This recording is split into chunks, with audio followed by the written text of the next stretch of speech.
Hey guys, Locodoco here with head coach of Optic Gaming, Zaboutine. So, unfortunately, you guys went 1-1, but there's something I have to ask about. On January 24th, you guys tweeted out that Meteos would actually be on the starting roster along with Dokla and Big, but a day before, or actually on the day of, you guys switched up your roster and it's Dardoch and majority of the academy team playing. So everyone's up in shambles. You guys actually won your first game versus CLG. What happened? Why wasn't Meteos playing? Why did we see Josh on stage? I think the core of all of this is so it's a domino effect, right? It's something that it's the kind of hard decision you have to make as a coaching staff that has nothing regarding the player. So people will always see that way. Oh, you benched Meteos, but it's or it's not a Meteos Dardoch situation, right? It's more we want to play. We have a very good synergy with Arrow. Arrow is bringing a lot just by his very he's Korean, so his communication with Crown is better. So it fits with Big as well. Big has a very good synergy with Arrow, and on top of that, I think that Arrow fits well with Meteos, and Meteos fits well with Niship. And then we have to play. We learn like beginning of the week that we have to play with Asta, because Arrow won't be on stage. Mm-hmm. So at this point, we have to switch the roster, and we have to build something from scratch, which is Big, Asta, Crown, Meteos, and Dokla, and we try in scrims and I think that Asta has a better synergy with Gate and Dardoch because Academy has been starting screamings like 3 weeks ago, and because he's an inexperienced player, he's just working with one set of codes for now. You know, the more you played in your life, the more you can adapt to different players and different play styles. And he didn't really know where his place was in the team. It was really hard for him to play, and I think that sometimes you need to adapt to the low, like the player that can adapt the less, and it was Asta. So what I did is like this 2v2 is working, so I'm going to put Gates and I'm going to put Joshi as well.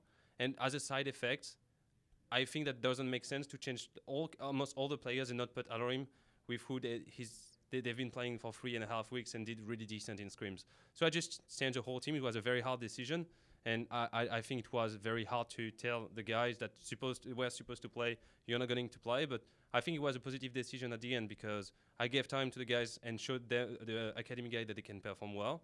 And I know they trusted. And we went close against FlyQuest and we went against CLG. So I think it was positive.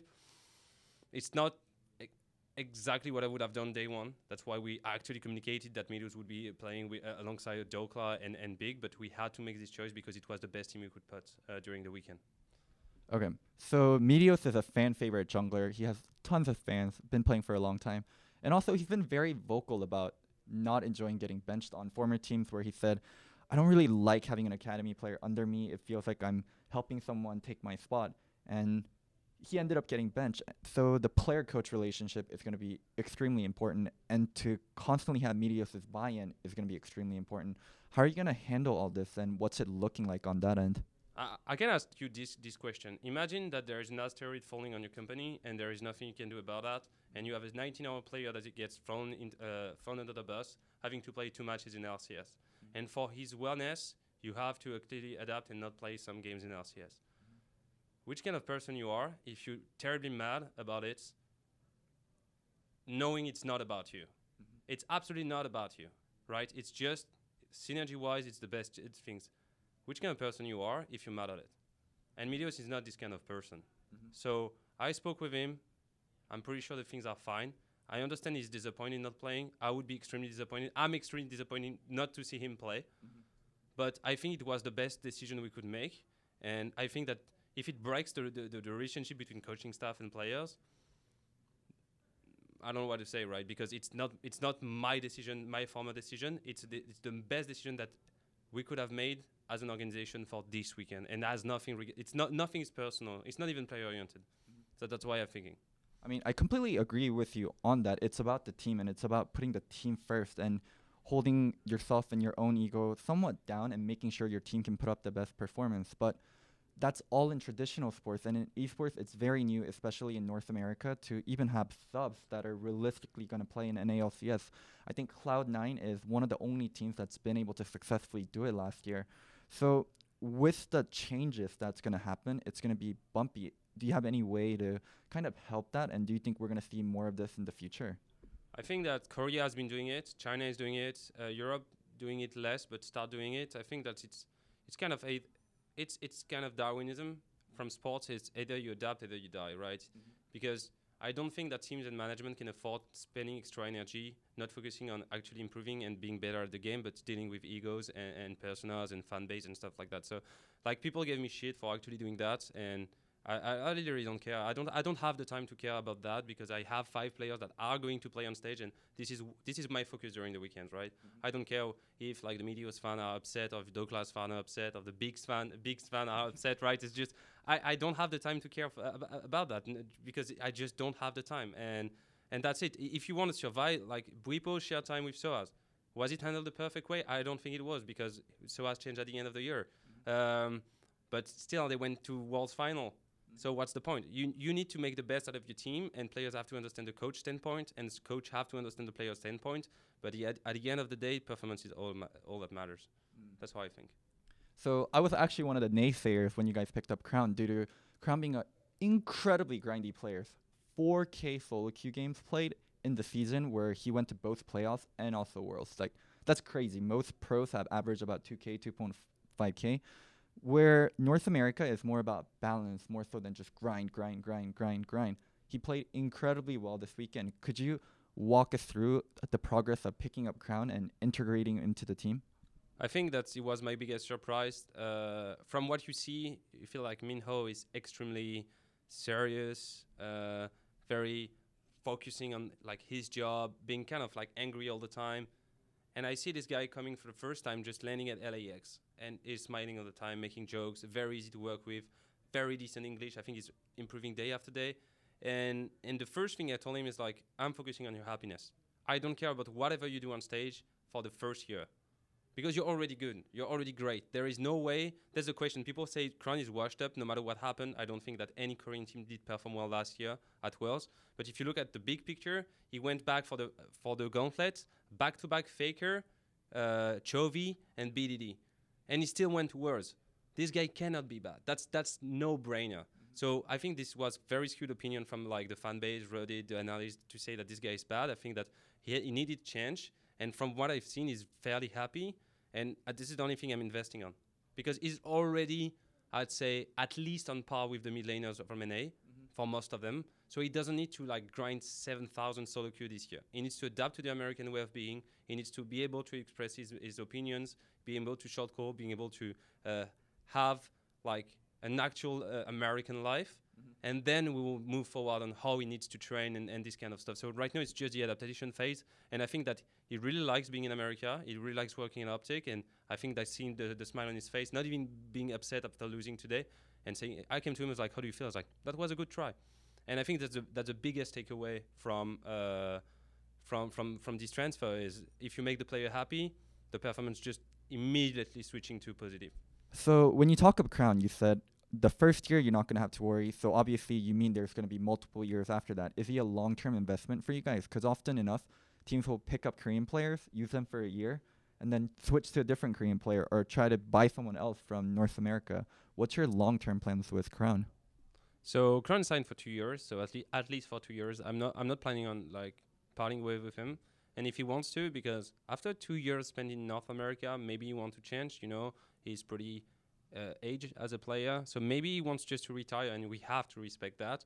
If he wants to play for an extended time, then and if he keeps performing, because it's only been like few days, so it's very hard to say. But if in the future he's still performing, I would say above the average, because I think that Reno is performing above the average of like NA mid laners, I'd be more than happy, because I think that long-term investment on player is the best way to create like consistent performance. So the other player I have to ask you about is Dardoch. I mean, infamously, me and Dardoch clashed a lot, but I actually know Dardoch matured, and we actually get along, and he's someone that's been very vocal about how much he wants to be a leader and how much he wants to be a good environment, or how much he wants to provide a good environment for his teammates. Can you speak a little bit on Josh and how he's been on the team? So I'm still waiting for Josh to be toxic, because I haven't seen it ever. So I'm really, you know, you have players, you recruit them, and people are like, I'm warning you. I'm still waiting for Josh. He has been just absolutely perfect. He's showing earlier than anyone. grinding more than anyone. He's feedbacking. I think that he's the one pushing Asta the most. If Asta has any feeling of confidence, you can thank Josh for this. It's like, Asta, man, you're doing great. Keep doing that. That's insane. Dude, you're a monster. Every single game. Asta having a blast with him. He's having a great time in academy. He's enjoying his time. He's trying a lot of things.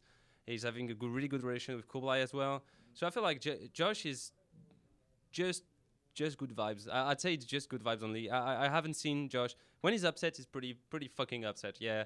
But it lasts 15 minutes, so, you know, it's like giving his time. He's ranting at everybody, you know, and then so it's over. So players sometimes, you know, they just need to vent for 15 minutes speaking like, it's just like speaking about the same thing, and then it's like, whew, okay, we can play the next one, that's it. But if you get mad at it, because it's just ball, then yes, you're going to get into a fight. But there is a moment when you just need to respect his time. Like, it's his time, right? And then it's fine. It's really easy to work with. It's the easiest to work with. You know, there's something called the honeymoon phase, right? Yeah. No, of course there is something called the honeymoon phase. I think that they've been losing a lot. They're ninth in academy. I think they've been losing scrims. I'm not even his coach, his direct coach, right? He's working with Kublai. And I can ask his players. And all the players say, yeah, there is the Joshi time. But the thing is, they all accept it. It's just, okay, he's going to be mad. But I think that he matured a lot. I spoke with Inero. He was working with him. I think Inero has a very good opinion of him. If he's toxic at some point, you know, we will deal with it. It's not that if he's holding the training process, if he's like hurting people's ego, if he cannot accept the feedback, then it's a problem. If he rants randomly every 5 games about something specific in the game, and his mates accept the way he is, it's not a problem. It's just a matter of adaptation, I think. How's Dardoch's relationship been with Meteos, and how are you guys cultivating that? Because both are, some would say, top-tier LCS class junglers, so it'd be great if they're actually exchanging information, pushing each other, or are they just kind of maintaining distance and just both trying to compete for the starting spot? I feel there is not that competition, at least I don't feel it. I feel they're exchanging pretty much, like as much as they should. I think it's very hard for them to exchange as much as people would expect, just because they have very different playstyle. I don't think they see the jungle exactly the same way and impacting the map in the very same way. I feel like both of them can solely win you LCS game on their own, but in a very different manner. So I think that's more, to me, I see them as people I can exchange if needed, but mostly I think that both of them need to respect each other's space, and for the time, like, we have the chance of having great facility and they have their own space, so for the time being it's not a problem, at least for now. Do you have any final words, especially towards, I guess, kind of the haters or the naysayers of Optic? I was one of those. I put Optic in 10th. It's something I'm definitely going to reevaluate. Do you have any words for us? I think personally I don't really care about the rankings and stuff. I think that the behind the stage matters more, and no one can see that.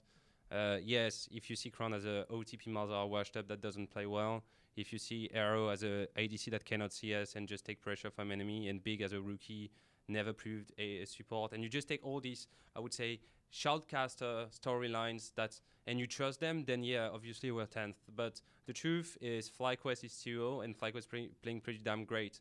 And if you look at the roster position per position, who would say that a former academy, like 2 former academy players last year, Pobelter that got bench from Liquid, it's entering that was trashed like last year's after the TSM and stuff like that, and White Turtle that never went like above the believed would perform that well.